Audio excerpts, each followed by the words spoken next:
I grew up extremely poor. We got evicted from homes. There was times where utilities weren't on for weeks. One time we didn't even have a front door. My underlying motivation was to never be back in that situation. Find a bookkeeper that knows your industry and can communicate well with you. That's it. You'll be just fine. We just acquired another firm. SBA provided 100% financing, which a lot of business owners aren't aware of that. While I was still active duty, I had already done 10 or so deals and properties. I got licensed as an agent. I started a team of agents.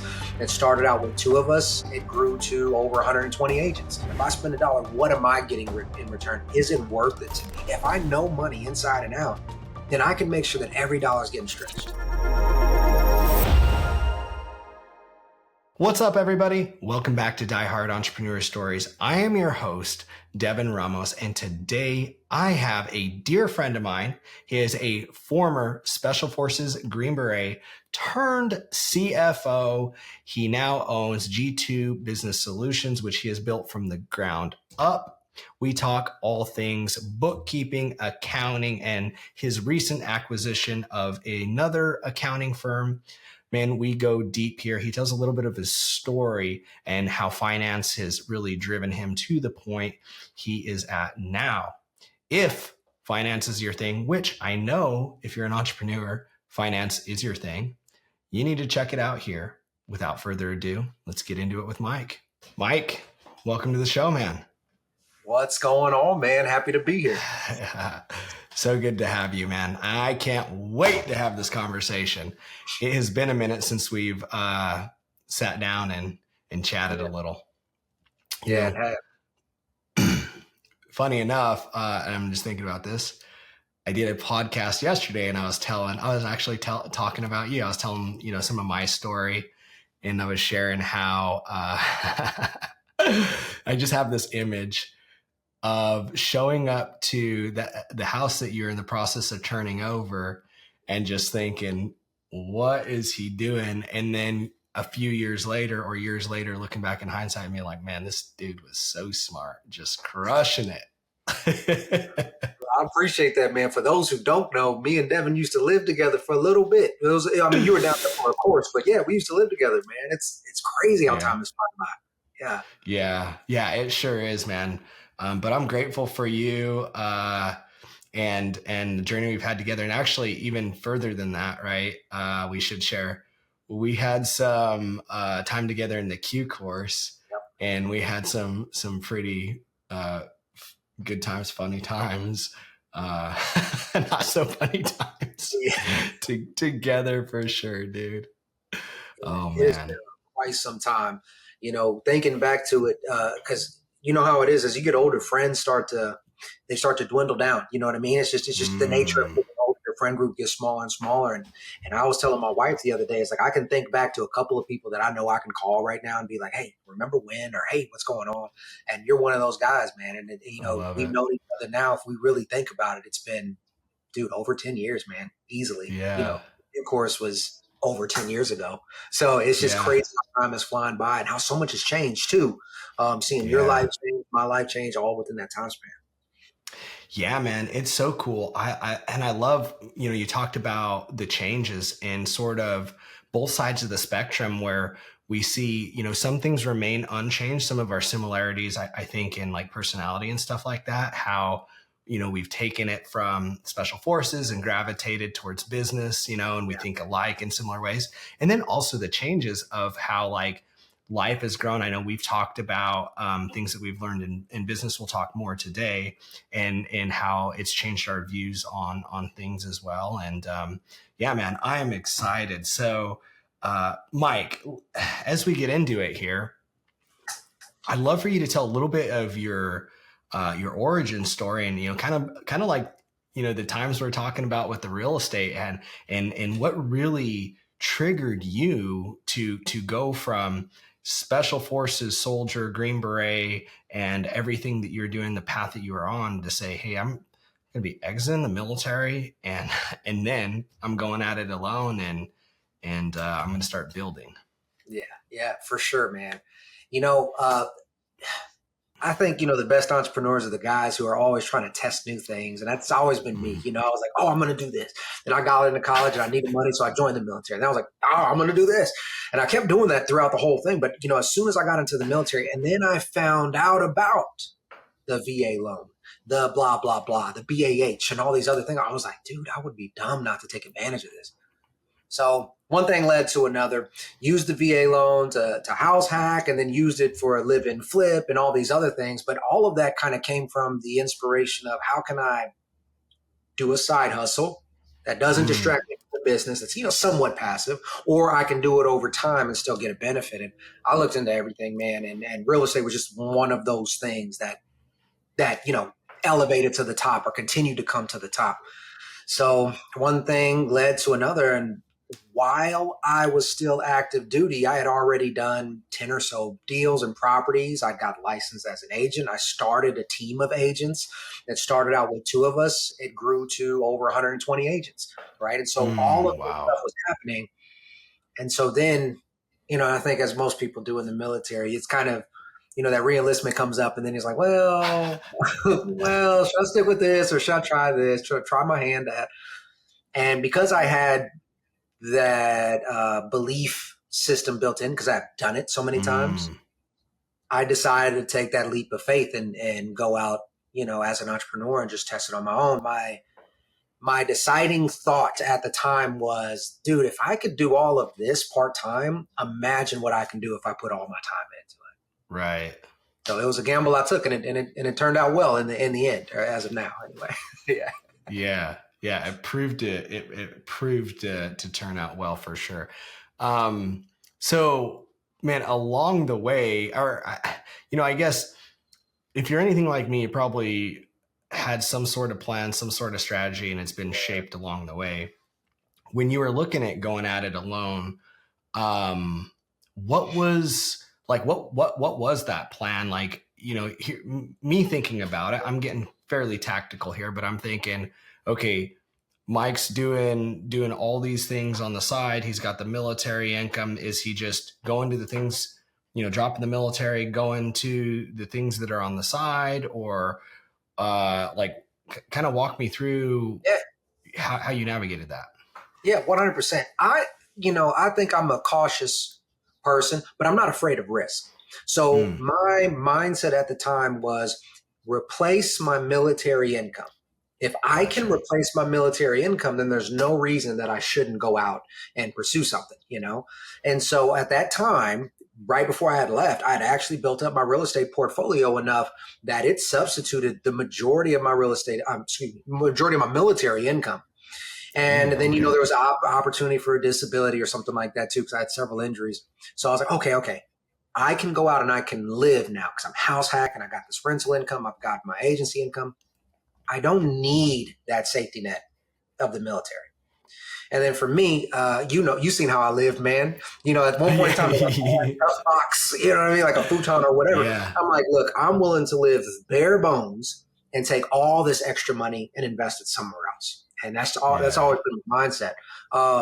So that allowed me to really accelerate, I think, where some people that maybe don't have the comfort level to do so. I was able to accelerate at a much faster rate than most people will, because I was willing to live off of 30 cents of every dollar. Yeah. 70. That's really good. I love that you brought that up. I'm thinking back to this, and I remember as early as, us hanging out through the qualification course. I've always thought of you as a person good with money based on what you showed me. Like, you were never the type that was spending on like frivolous things. Like, I remember, like you had said, I know how you live. I remember you were like very thoughtful in the things that you bought, or like the things that you'd acquire, and very practical. And you've always been self-aware or aware of how you're deploying money, where you're putting money, if you're getting a return, if you're not getting a return. Where did that come from? Is that something you developed over time and you like worked really hard at? Or tell me a little bit about like that mindset and like the skill behind it. My wife calls it cheap. She just calls me cheap. But I'm glad you asked that question, man. So, as you mature, you get more comfortable with yourself. You start to learn really what makes you tick, not or like the facade. You really get to understand yourself. And there's a great Right. book that I read. I actually make all my clients read it. It's called The Psychology of Money by Morgan Housel. Okay. In Okay. this book, when you read it, it's talking about a bunch of stuff, but it's trying to ask you, it's challenging you to what is your relationship with money and how was it formed? Right. So when I did that reflection, I thought about it, and I grew up extremely poor. We got evicted from homes. There was times where utilities weren't on for weeks. One time we didn't even have a front door. We were really poor. Now my mom, she busted her ass. I'm not taking anything from her. She really worked hard, but I knew that if we were to spend $1, it had to be for something, for food, for whatever. And so I never got an attachment to the nice clothes or to the nice things. I never did. And my underlying motivation was to never be back in that situation. So for me, I'm always thinking of and this was from a young time, if I spend $1, what am I getting in return? Is it worth it to me? And as I realized that that's basically return on investment. That basically is what it is, right? And so that's kind of where it fostered from. Man, I love that, because when I think back to my own journey and a lot of, the journey that's been shared with me through a lot of people, one of the common things we see is we weren't raised to understand the utility of money. Like that's, money is a tool.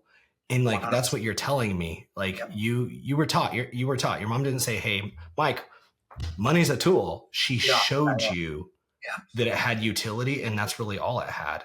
And albeit there wasn't a lot of it, but it sounds like that's what kind of formed some of your thoughts. I love that. That's 100%. Really cool, man. 100%. Is that also what has driven or been behind the motivation for you to start to get into finance, get your CFO, and start G2 Solutions as well?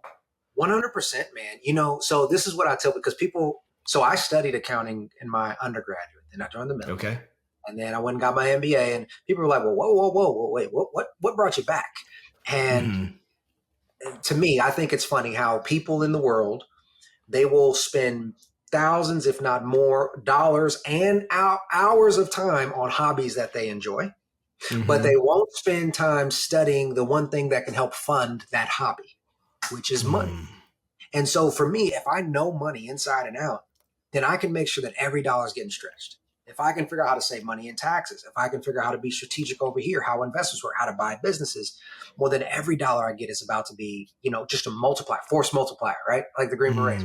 Instead of it just being kind of used as just a one-off tool, it can really start to grow. So that really drove me into it.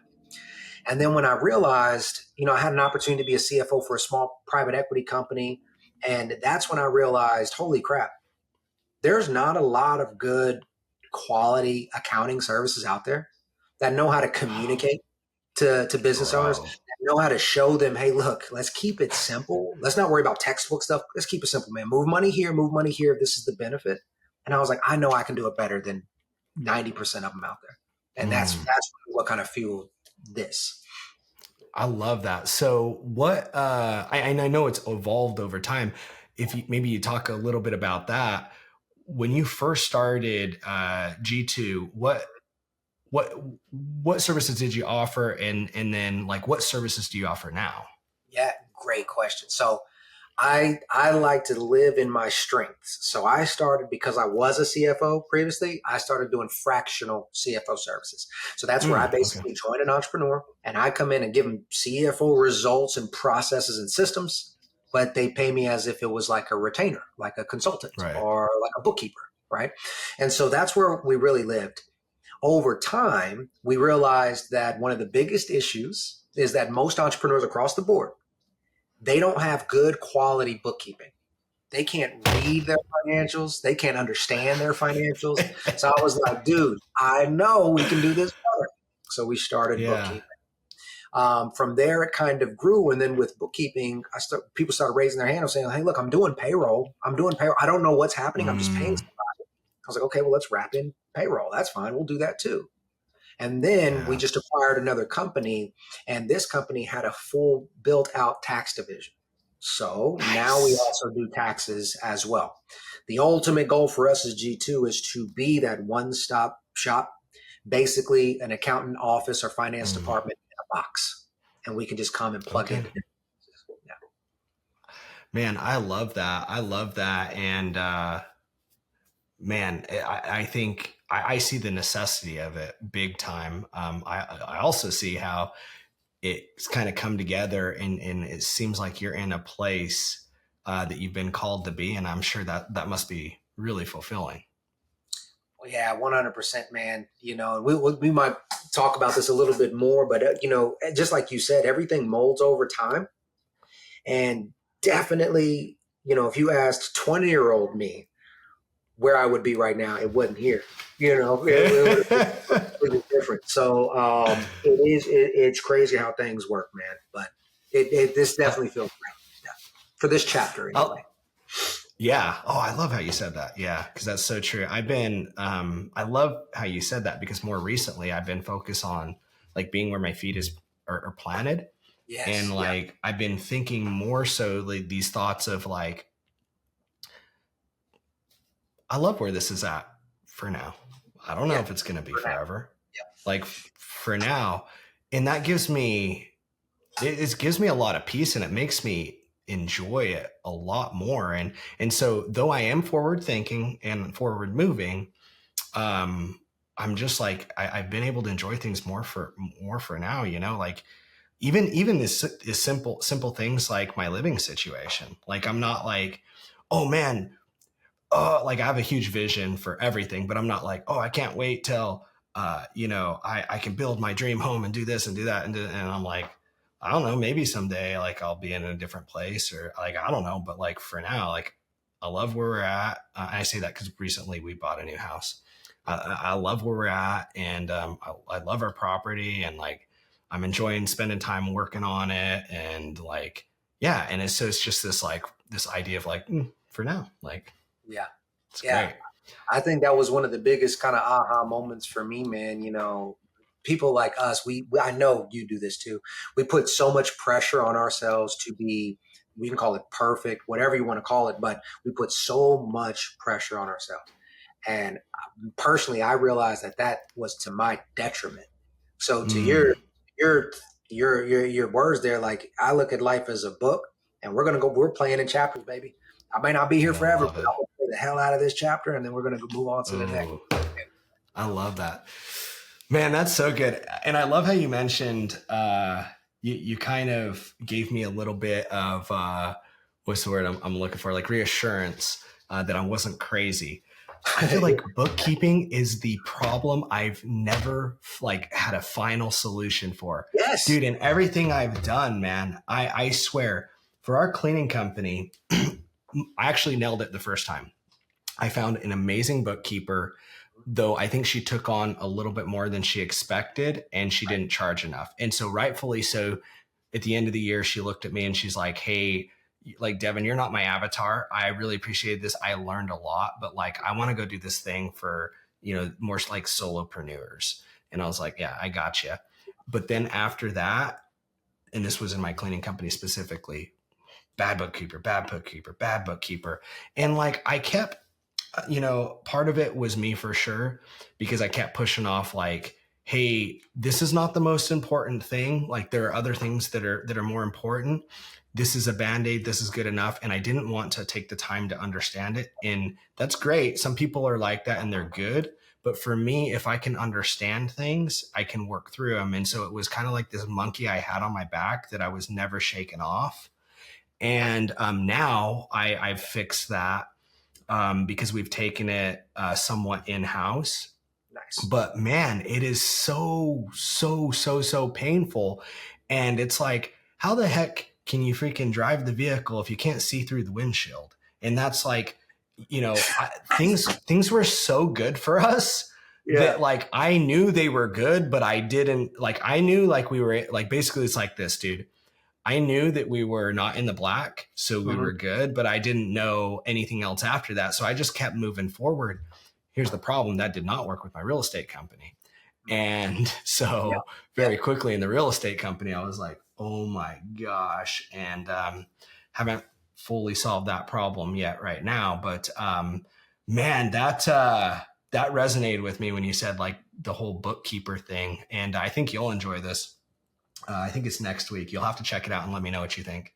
But I think next week I drop an episode where I was getting a lot of people asking me like about some of my processes. And so I was like, dude, here's how I read a P&L. Like, this is how I read a P&L.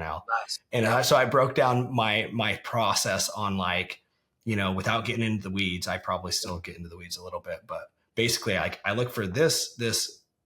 Okay, I'm good. Like, that's kind of like how I go through it. And so I share that on this podcast here. You'll have to let me know what you think. But I bring that up to say, because I realize how freaking important that is. So I think the first step for everybody is if you watch this episode and you're like, oh, I do not do that. Okay. Like, get a bookkeeper. Yeah.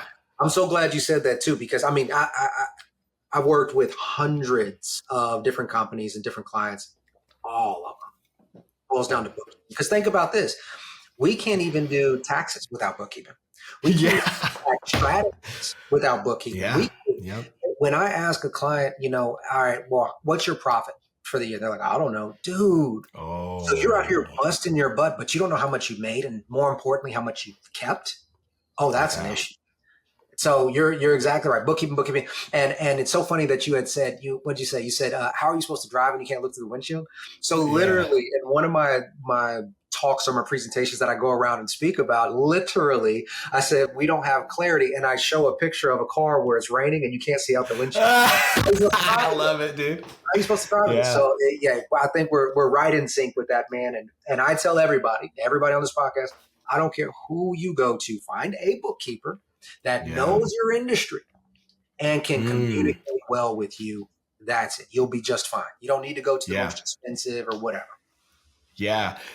I love that you said that, because that's also, Mike, the second big piece is the communication. And that's, so the experiences that I've had that have been negative is, one, they don't understand the industry and they're not making the effort to. So there's inaccuracies. Okay.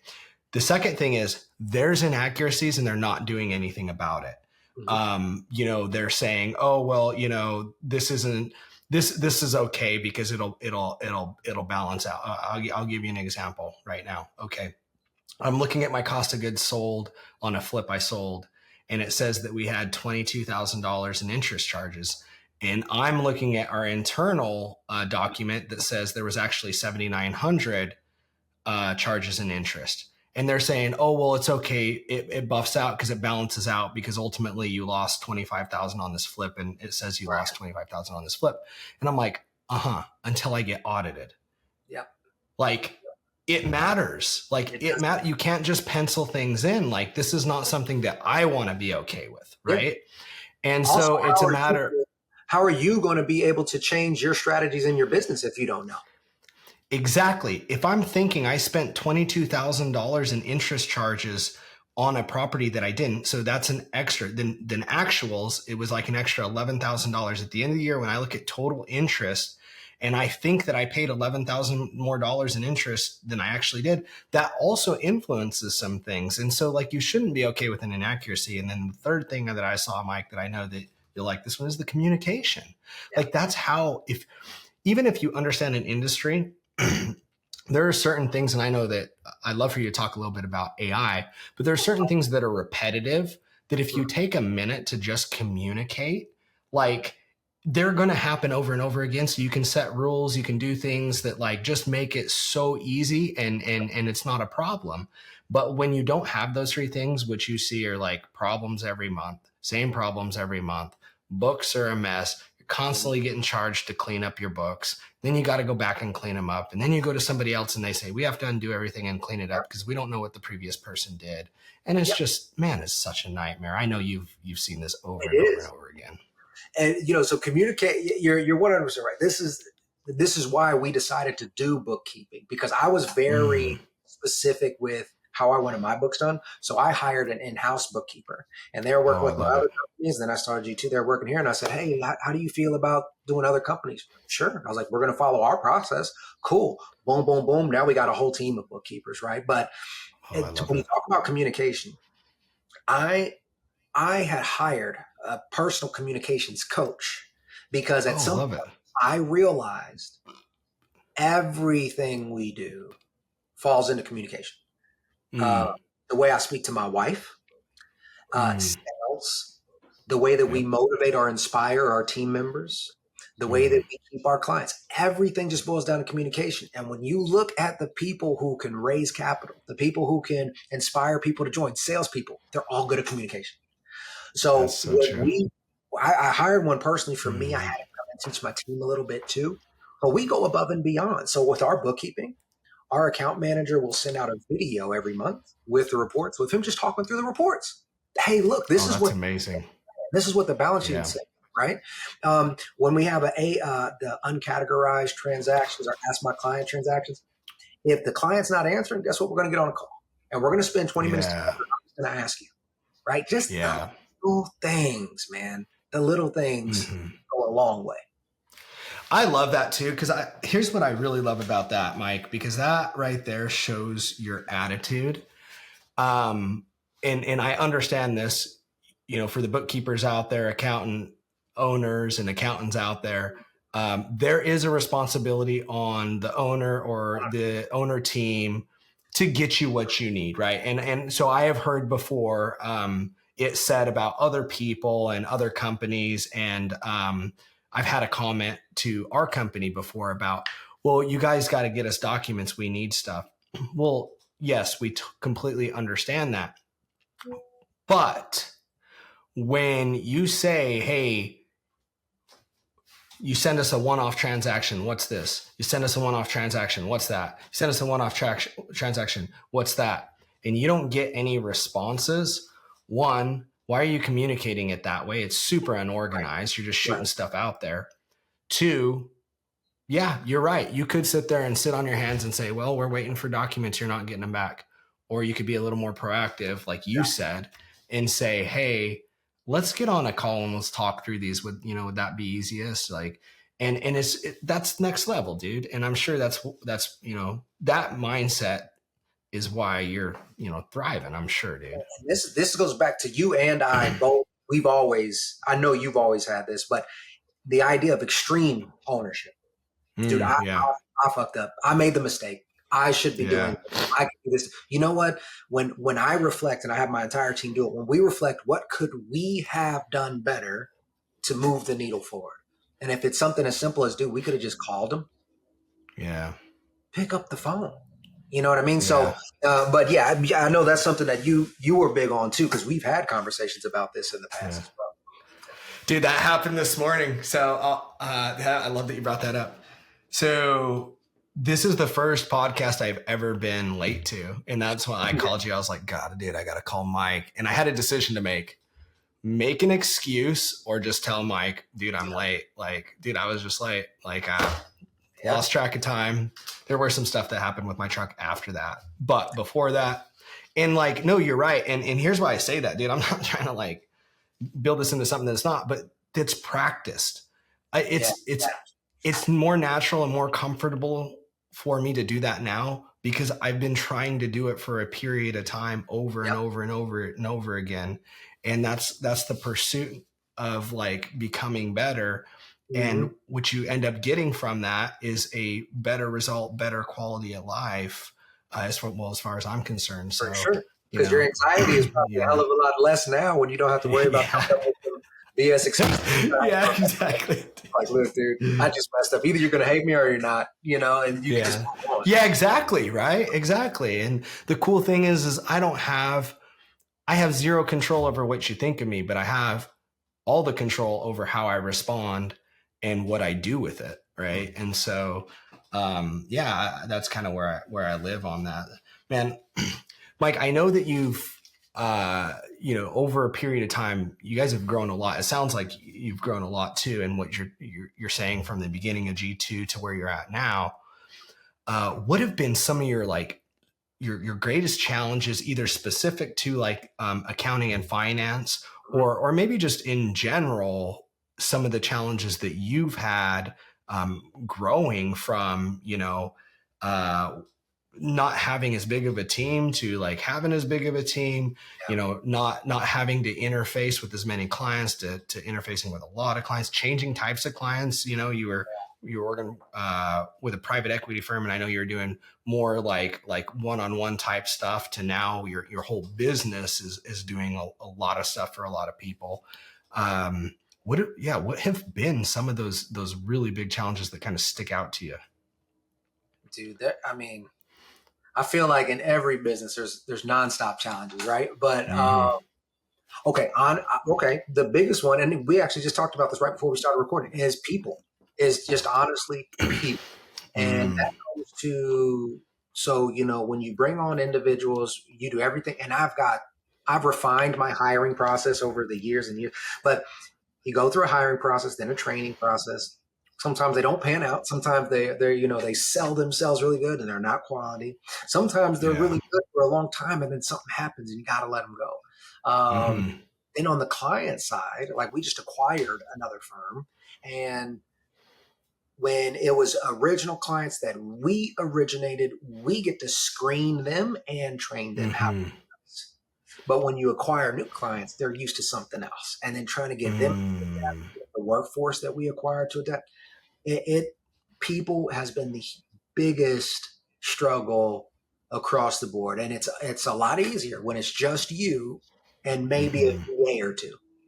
But as soon as you have other people's other emotions, people's family members involved, and clients and accountants, finances matter, right? If I mess up, they could lose out on tens of thousands of dollars on their taxes or something else. So there's a lot of responsibility there. So people. Wow. Yeah. I didn't think about that, like with your customers.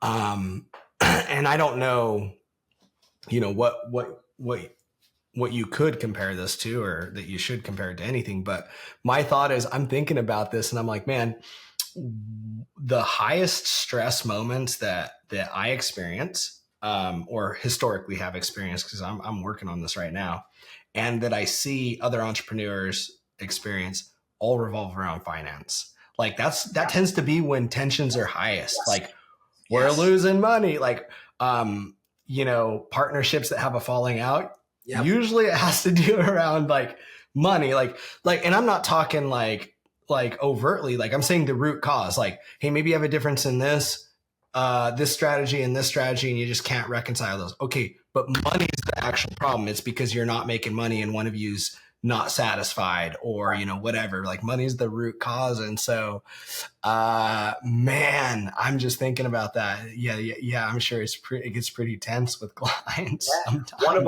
So we have some core values, but one of them is encouraging attitudes. All right. And the reason that's one of our core values is, one, obviously internally to the team, nobody wants to come to a work environment where people are, you know, are upset or pessimistic or whatever. But with clients, a lot of clients come to us when it's too late.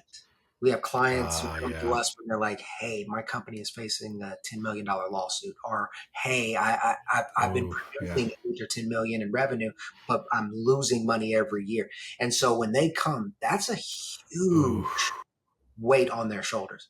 So if they come to us and we got an attitude, we're disrespectful, we're short, we tell them, oh, you're screwed, anything like that, all we're doing is right?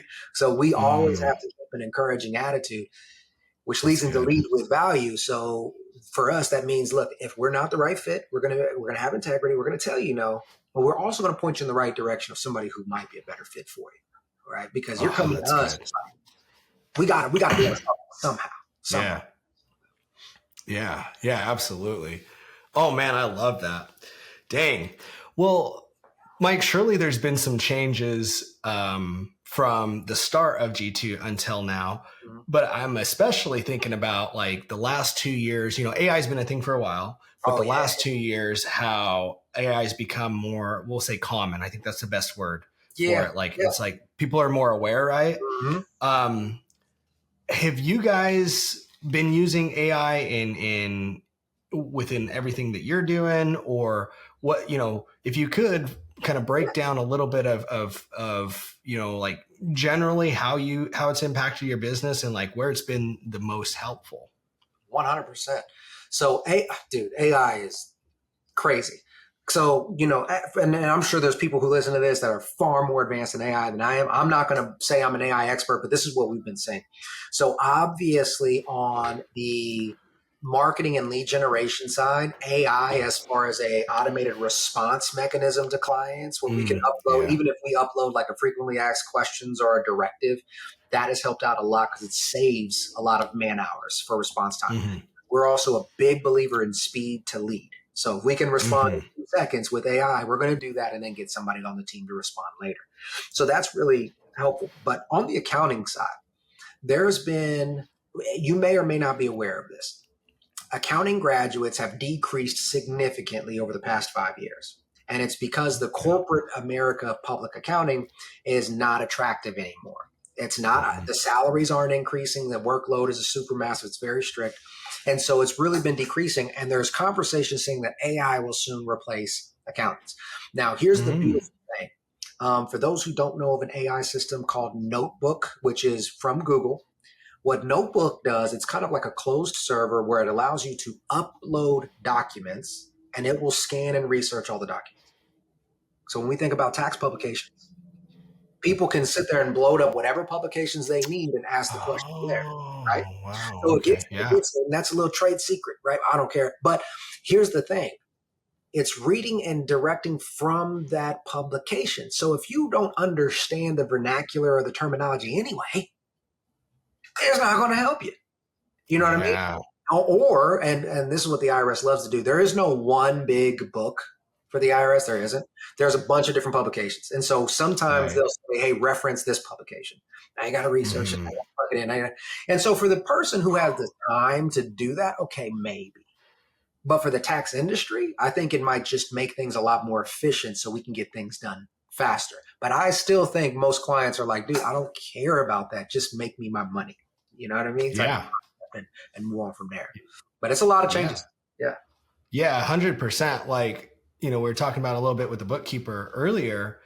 For me, with the extent of knowledge that I have so far, like for a bookkeeper, all I want is, my stuff categorized and organized, with my chart of accounts, reconciled the right way, like in a way that is within line of like general accounting practices, but I also can understand it. It makes sense to me and that it's accurate. Like that's all I want there.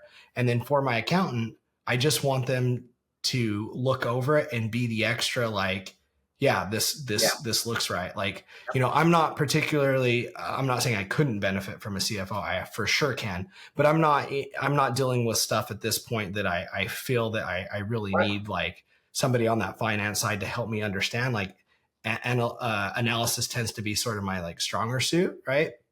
But like those are really the two things that I'm looking for there. And like you said, the rest of it, I'm like, oh, like I don't care. Like I won't get in the weeds. Like, exactly. Yeah. You tell me. Let me focus on sales in my business or whatever. Yeah. You do that part. Exactly. Yeah. I love that. That's cool. And so, with that, are there, I love that you plugged the what's it called again? Google Notebook? Yeah, it's called Notebook. Yeah. By Google. Notebook. Okay. Yep. That's like Notebook LM or something like that, but you can easily find it. Yeah. Okay, I love that. Somebody told me about that the other day. They're using it in a different use case, but similar in a sense of they were uploading information and then like doing like search queries and stuff like that. Excuse me. What any other like AI tidbits or any tips you have for our listeners right now on like, what they could do to better help themselves leveraging like AI in terms of like bookkeeping and accounting and finance right now? 100%. So, well, two things. One thing you had mentioned a little bit earlier is with a proper accounting system, you can do things like set up rules or recurring transactions. So, hey, every time I see this, I know it belongs to gas or I know it belongs to whatever. And that helps out a lot. I do recommend an accounting software, not Excel. Okay. But but the other one is, you can use ChatGPT or whatever, but one thing that a CFO does that no accountant does, no bookkeeper does, is the conversation of risk management and compliance. And That's good. for all entrepreneurs, even if you would just chat GPT or whatever, compliance considerations for your industry, you might be surprised. I'm going to tell you one right away. All my real estate owners, they own rental properties, but most of the time they don't have a general liability insurance policy. And it's like, dude, just that alone, now you don't have to worry about multiple LLCs, a holding LLC and everything else, because your property insurance and your general liability insurance is going to cover the rest of it. Now you save money and save complexity, right? So just little things like that. I would recommend ChatGPTing that, compliance for your industry and your market area for your state as well. That's good. Oh man, I love that. All right. So you had mentioned acquiring an accounting firm. Well, first off, before I get into that, can I give me an idea of like, personnel, like, size of business, like what you guys are kind of dealing with right now? Yep. So we have about 19 people on the team, and we have just under 400 clients. Okay. And those typically, these numbers will fluctuate around tax season. So obviously we might get more. Yeah, unfortunately, man, isn't that crazy? I'm sure this is the case because, I'm an entrepreneur and I do it too. But towards tax season, you have the influx and it's like, we'll do everything we can, but we already have our existing clients and they have needs. It's tough, man. And it's really hard to explain that to business owners because they don't understand. It's like, I don't get it. Why don't you just plug it in and be done in 2 days? It's like, it just doesn't work that way, dude. It does not. There's so much information we need to do. We need to make sure that we've done our due diligence because we're liable to. Yeah, it's a bunch, but yeah. Wild. Tax season is always. Yeah, absolutely. Okay. And so with that, you have, I know you're a CFO, you have bookkeepers, other people. Do you have like CPAs or any other, like you have like, I guess like technical certifications that you have to hire for, right? Yep. So we got our, that's one thing. CPAs. Yep. Oh, I love that. Okay. EAs. What does EA stand for again? Enrolled agent. And they're enrolled with the IRS. And just for, public situational awareness here, an enrolled agent is licensed with the IRS to specifically prepare and file taxes, whereas a CPA doesn't necessarily, they're licensed with the state, not the IRS, by the way, and they don't have to prepare taxes. You do need a CPA certification for audits and for don't hold it over my head. I can't remember the other one, but you don't need a CPA for tax preparation. Many people think you do. Gotcha. You need a CPA for more complex things. Wow. Okay. Yeah, I actually did think that too. That's good to know. And so one thing we didn't mention, maybe we can touch on a little bit here, but man, you were hiring for this like very technical position. So like, it narrows. I say that because it narrows down your talent pool. Like, for instance, you could want me on your team, but I can't just say, hey, I want to be an accountant on your team if I don't have my CPA, right? And so then I'm eliminated. I'm screened out, right? And so, plus you have to know like that I'm a good CPA. I don't just have a certification, but like I'm actually good at that technical skill. Yep. And so, man, how's that challenge been? It's been interesting.